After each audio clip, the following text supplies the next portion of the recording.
I have a problem. I've been an Oregon senator for almost 4 years now. It's an odd job. It involves the association with some very disreputable people.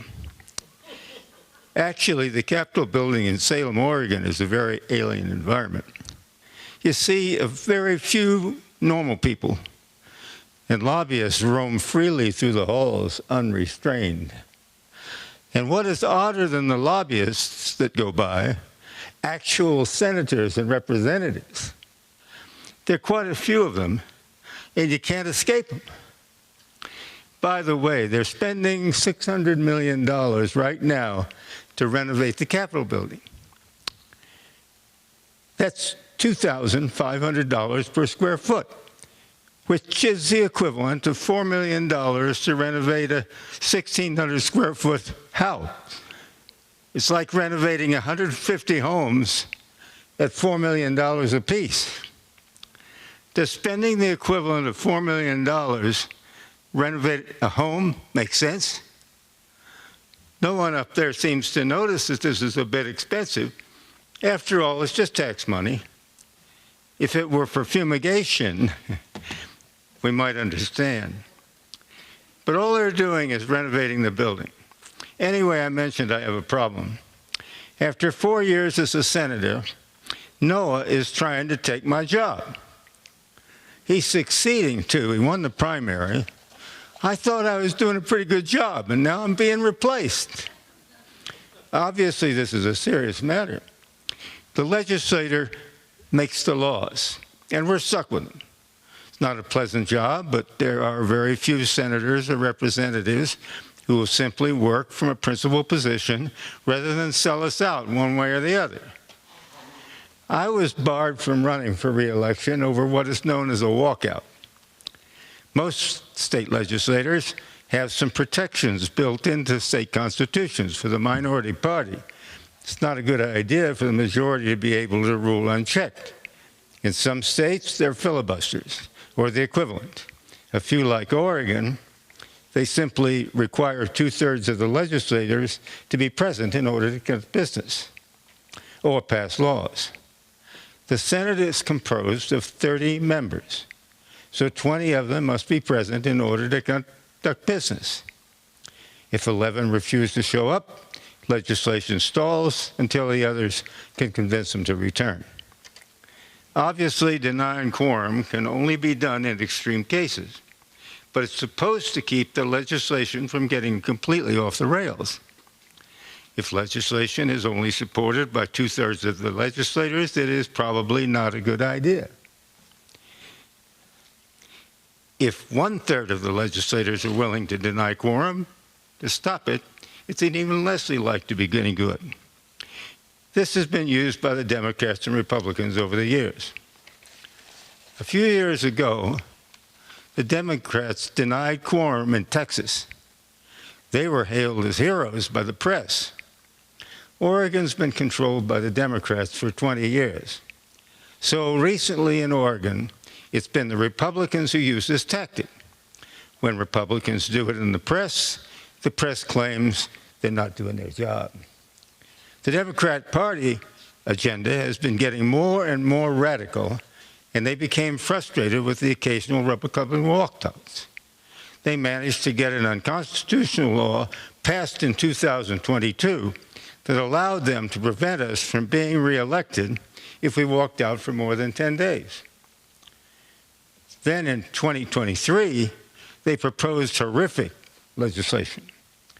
There was a lot of it, but the worst was House Bill 2002, more commonly known as the Child Mutilation Bill.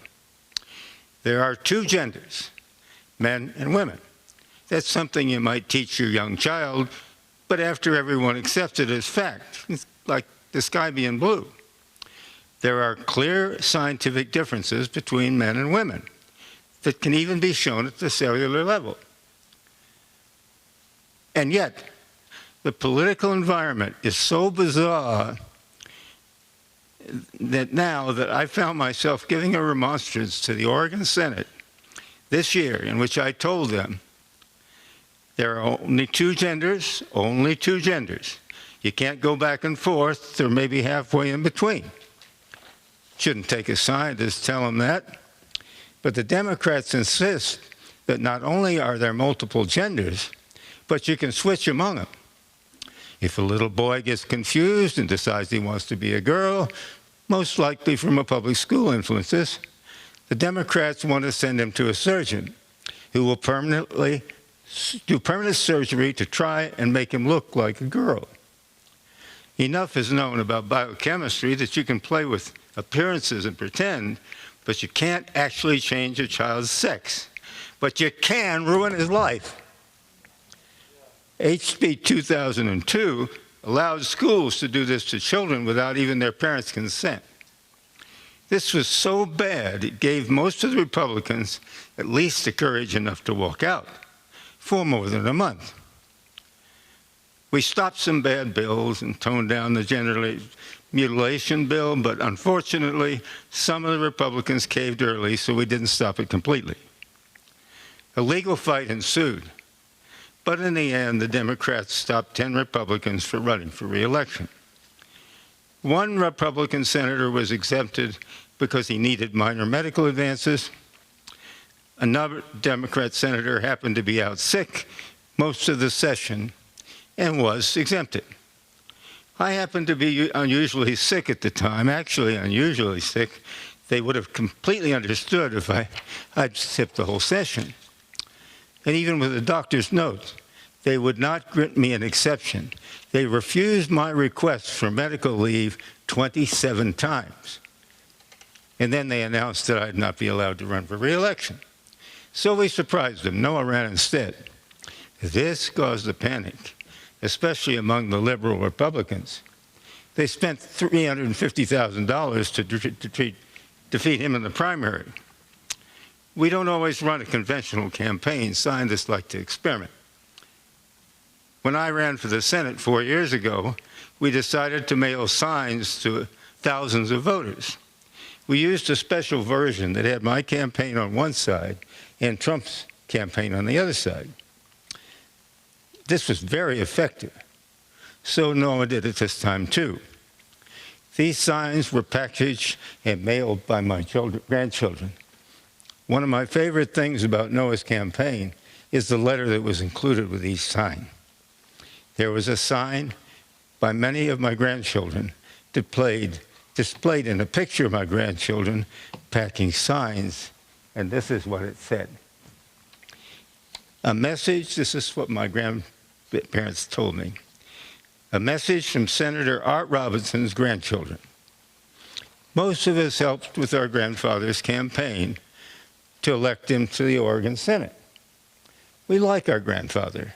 He's been pleased to share him with you as our senator. Why don't the Democrats like him too? We heard they won't let him run for re-election. Is it because he worked too hard to protect children like us?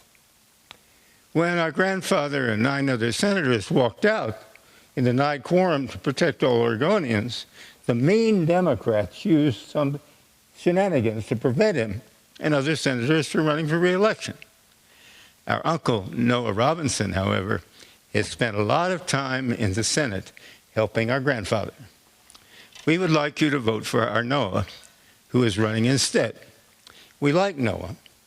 We have fun teasing him because he's now a politician. Unlike Noah's opponent, who has more than 100 special interest lobby groups working for her, Noah runs a frugal campaign because only individuals vote for him, but a lot of donations. They're smaller. So we've all gotten together to mail this sign to you. This is for my grandchildren. Republicans, we packed them ourselves. One side is a message promoting Noah's campaign, the other on the other side. It is a Trump sign. Our country's future is at stake. This is for my grandchildren. One-party government is not good for our freedom. We hope you will display this sign. Thank you.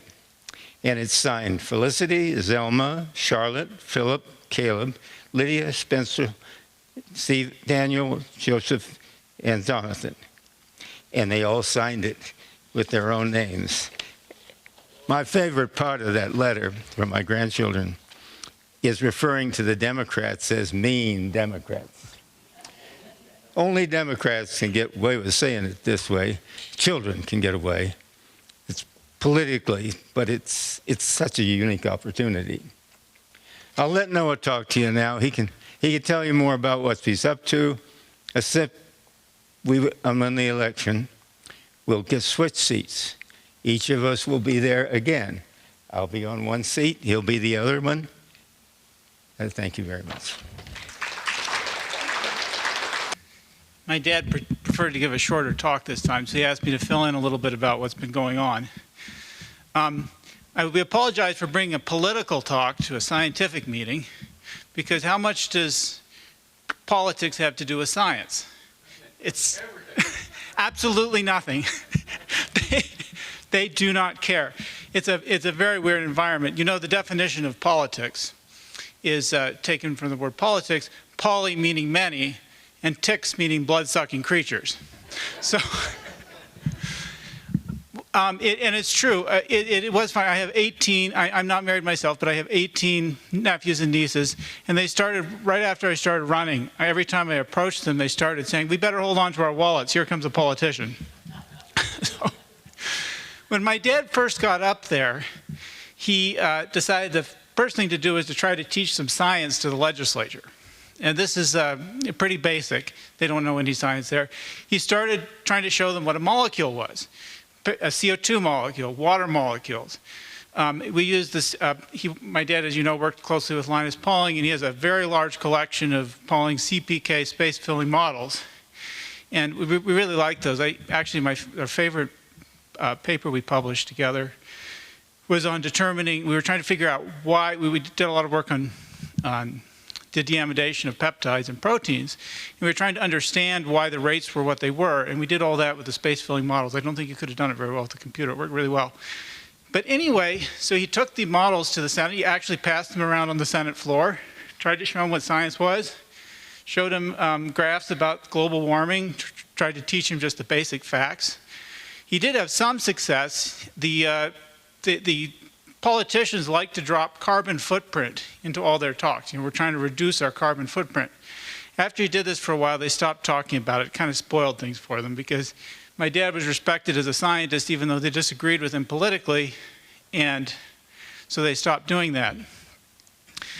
But there's another thing you can do up there, because politics has nothing to do with science. You know, one of the best things you could do is if you could teach the politicians a little bit of statistics. So we had some talks today about how not to fool yourself with statistics, and a lot of scientists actually don't understand what they're doing and make mistakes. And then, of course, some of it's deliberate. But in politics, you're just looking for some incident, and then you pretend that that represents reality. And then you pass laws based on that. And this, is, of course, doesn't make any sense. My dad's approach, and mine too, because we won the primary and we'll almost certainly win the general election. We'll work hard on it, but we're likely to win, was an entirely principled position, which is you don't care what people think politically. The question is it right or wrong? And it comes from a totally pro-freedom attitude. There has to be a real reason to pass a law. You don't just pass laws because it looks good or makes fun. You're spending money, and every time you pass a law, you're restricting freedom for Oregonians in this case. So if the law looks like it restricts freedom, and there are of course some reasons for specific cases, but in most cases they're just passing something politically. And so you've got to vote no over and over and over again. He actually had the most no votes of anybody else. So basically we do our best to stop what they're doing. But then I've been up there a lot with him. We work very closely together. And so then we're wondering, you know, as scientists, can we understand what's going on up here? So many people elect someone to the legislature and they think they'll do a good job, and then they disappoint them. They start voting in ways they don't believe. They start doing things that are just silly. Why do they do that? And some of them, there are cases where some of them just, you know, they sold out to the other side. That does happen. But it's less common than you think. To begin with, you've got to remember that a politician's price is very low. Matthew liked to say that if they're going to sell the country out, he wished they'd put a real value on it. they just basically sell out for money to reelect them in their campaigns. If they get reelected, that's all they care about. And the legislature is really, in Oregon, and I'm sure this is true in other places, the most exclusive club, especially the Senate. It's a very exclusive club. There aren't very many people there. You go around and you pretend you're big stuff because you're a senator. They think everyone knows their name. Really, most of the voters don't, and those that do hate you. But it's peer pressure. And so you go into committees. And in the committees, that's all the laws, as you may or may not know, they go through committees first. So there's a committee usually of 5, in the Senate side, 5 senators in most cases, sometimes it's 7, sometimes they're bigger for various reasons, but usually it's about 5. And some law has been proposed, and they are debating what to do with it. And everybody's friends. Remember, politicians are friendly. So you've got 5 people, 3 of them, in our case, it's Democrats that control the state. So 3 of them are Democrats, 2 are Republicans. And you wonder, why don't the Republicans vote no? It's obviously against the Republican Party platform. Any rational voter, conservative voter, would vote no. But they don't, because what happens is, it's the peer pressure. So you get in there, you're discussing with your friends and your colleagues about what to do, and in the end, the Republicans will sometimes give a little speech about how they don't like it, and then vote yes to get along. Then it goes back to the caucus rooms. Hey, your colleagues that were on the committee voted yes, so they vote yes too. And pretty soon you have the Republicans and the Democrats. It's all bipartisan, and the laws are pretty awful. There's also something, and it's astonishing to me that they don't notice this. We don't elect our best and brightest to these positions. It's remarkable.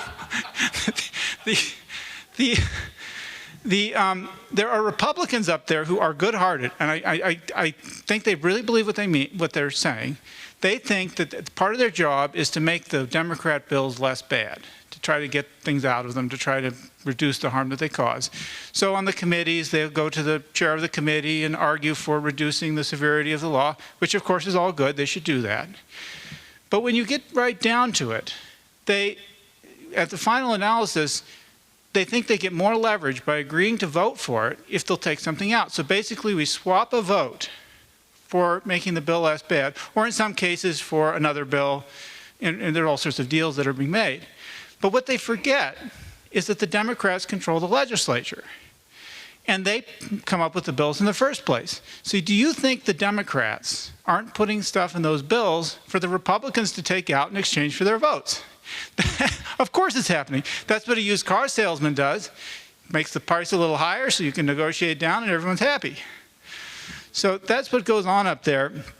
It's a bit astonishing. It's not fun like science. We usually work on science. You get up there. Mainly, the main reason we do it is, you know, my dad has not only worked on basic science, but a lot of scientific subjects that are directly applicable, trying to help people. Like, we worked a lot on civil defense and other things. We work on nutrition and cancer, things like that. And so it's just an effort to try to help. There are no scientists up there. They don't think like scientists. They don't understand anything. They don't know anything about statistics. There are a few principled people that will go along with us, but it's frustrating. And there's a reason politicians get, like 10% approval ratings. There's another joke about a politician that goes to see his doctor, and his doctor examines him carefully, and he says, there's 2 sides to your brain. I've looked you over, and there's 2 sides to your brain. And on the left side, there's nothing right. And on the right side, there's nothing left. So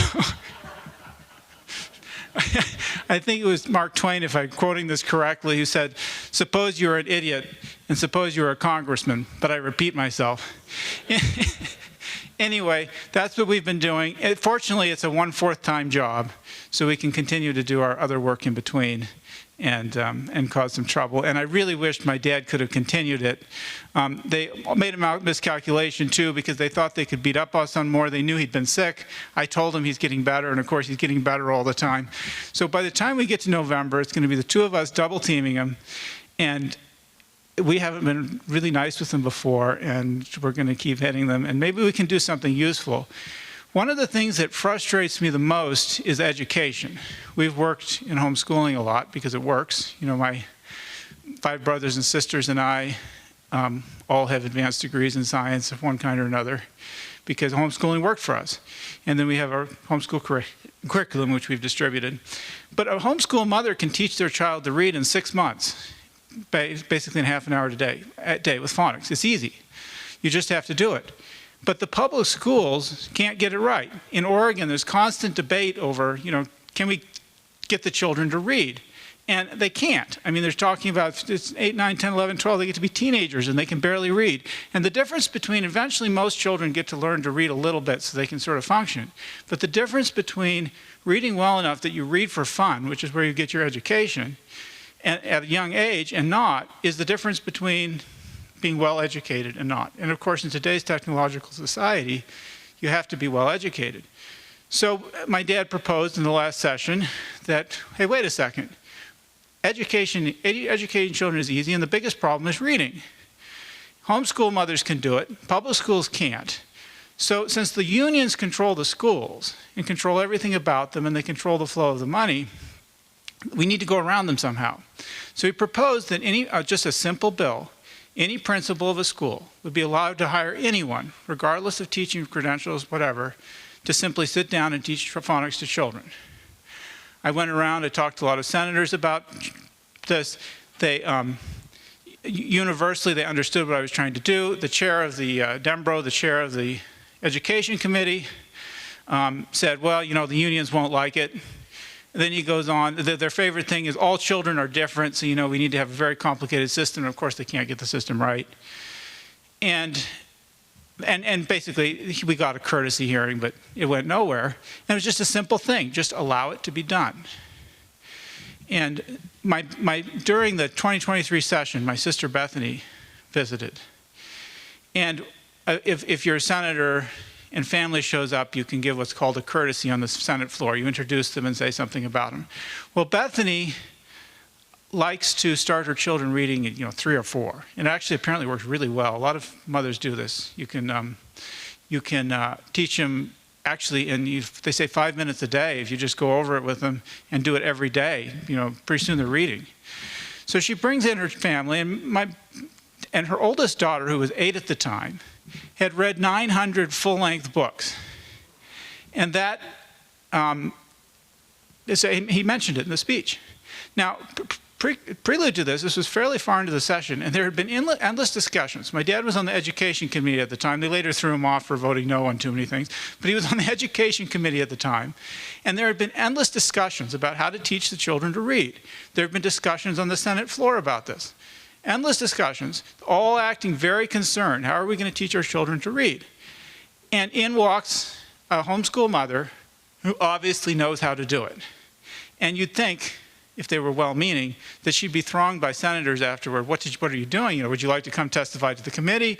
Could you just give us some pointers? Because this is not working out very well. She got not a single comment. They just didn't say anything and went on to something else. Because they don't care. It's all political. That Capitol building my dad mentioned, they're spending $600 million to update that Capitol building. And we did a calculation on it because the Senate president bragged at a session once that they'd spent 200,000 hours working on it. He was trying to congratulate all the workers. And so, okay, 200,000 hours, and of course they're maybe 2/3 done at that point, but 200,000 hours, no, actually, I think it was 300,000 hours. He mentioned it was 300,000. 300,000 hours, and if you assume it's $50 an hour, which is pretty high for construction wages, that's $15 million. That isn't very far on the way to $600 million. What's happening is that the money is getting spread around. We had something on the ballot this session. They wanted to fix the school roofs in our local schools. And these things usually pass because people say, well, the roofs are leaking. We just need to replace the membranes over the top. Matthew put something in the voters pamphlet on this. He says, the materials to fix this are $2 a square foot. They're going to put a bond measure in.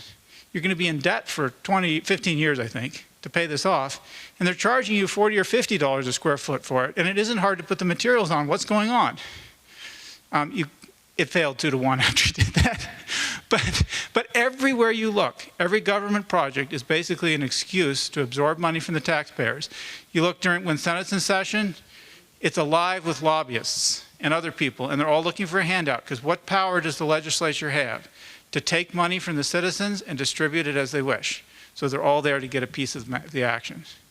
So it's a pretty bad place, and I don't know, maybe we should just be doing science, but we're trying to make a difference, and we weren't going to let him kick my dad out and not go after him, so I ran instead, and we'll continue to cause him trouble, and then we'll continue to do our other work as well. But thank you very much. Thank you, Jane. Thank you, Jeremy. It's been a wonderful meeting. I really enjoyed it. Thank you.